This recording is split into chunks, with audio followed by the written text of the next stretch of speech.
কালকে যে ঘটনা ঘটলো, সাধারণ মানুষ হিসেবে আমার একটাই বক্তব্য যে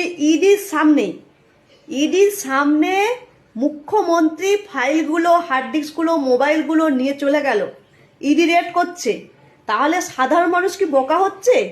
ইডির কি কোনো ক্ষমতা নেই? মুখ্যমন্ত্রী তো একা ফাইলগুলো নিয়ে যায়নি, তাকে যারা সাহায্য করেছিল সে পুলিশ হতে পারে বা পুলিশ কর্মী নাও হতে পারে, তাদেরকে ইডি কেন অ্যারেস্ট করলো না? কেন কাজে বাধা দেওয়ার জন্য তাদেরকে ও জিপে তুললো না? ইডির কি ক্ষমতা নেই? ইডির তো ক্ষমতা আছে। তাহলে ইডি কেন চুপ থাকলো? আর মুখ্যমন্ত্রী কিভাবে এইভাবে একটা প্রাইভেট সংস্থা, আইপ্যাক তো প্রাইভেট সংস্থা, সেখানে কি করে সরকারি জিনিসপত্র থাকতে পারে এবং সেখান থেকে উনি বুক ফুলিয়ে নিয়ে চলে গেল? আপনারাই বলুন। আমরা তো সাধারণ মানুষ। আজকে আমাদের পশ্চিমবঙ্গের যুব সমাজ রাস্তায় বসে আছে, বলছে চপ শিল্প, ঘুগনি শিল্প। আজকে যারা শিক্ষিত বেকার যুবক ছেলেরা দিনের পর দিন মার খাচ্ছে, আজকে তারা সবজি বেচছে, টোটো চালাচ্ছে। আজকে দিনের পর দিন মেধা শেষ, একটা যুগ শেষ হয়ে গেল। মানে কি বলবো, তিনটে জেনারেশন নষ্ট হয়ে গেল।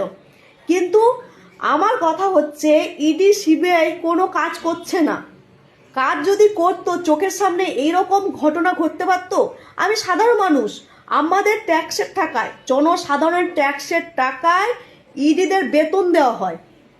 তাহলে এই যদি কাজ হয়, এটা সংবিধানের প্রশ্ন চলে আসছে। আমি সাধারণ মানুষ হয়ে জিজ্ঞাসা করছি যে এটা কি করে ঘটতে পারে যে ইডি রেড করা অবস্থায় মুখ্যমন্ত্রী তার দলবল নিয়ে এসে ফাইলগুলোকে নিয়ে বেরিয়ে গেল এবং তিনি নীতি মতন অ্যানাউন্সমেন্ট করে বলছে যে আমি নিয়ে যাচ্ছি মোবাইল, হার্ড ডিস্ক, ফাইল। তাহলে কি ইডির কোনো ক্ষমতা নেই? ধরে নিতে হবে। তাহলে ইডির ক্ষমতার ব্যাপারে আমাদের জিজ্ঞাসা চিহ্ন চলে আসছে যে ইডির কি কোনো ক্ষমতা নেই? আমরা তাহলে কাদেরকে বিশ্বাস করব?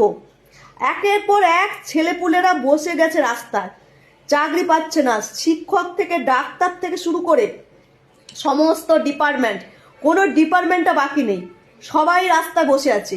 যুব সমাজটাকে পুরো রাস্তায় বসিয়ে দিয়েছে। তাহলে আমরা কাদের উপর ভরসা করব? এটা কি নাটক চলছে নাকি? এটা কি নাটক?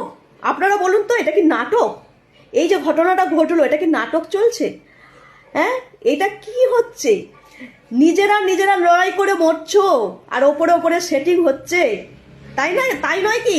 আজকে তুমি বিজেপি করো, তুমি তৃণমূল করো, তুমি সিপিএম করো, তোমার বাড়ির লোকটা মার খাচ্ছে, তোমার বাড়ির লোকটা মারা যাচ্ছে, কিন্তু নেতা মন্ত্রীদের কিছু হচ্ছে? আপনারাই বলুন তো। নেতা মন্ত্রীরা কিন্তু দিব্যি আছে, ঠিক ফোনে ফোনে কথা বলে ঝামেলা মিটিয়ে নিচ্ছে।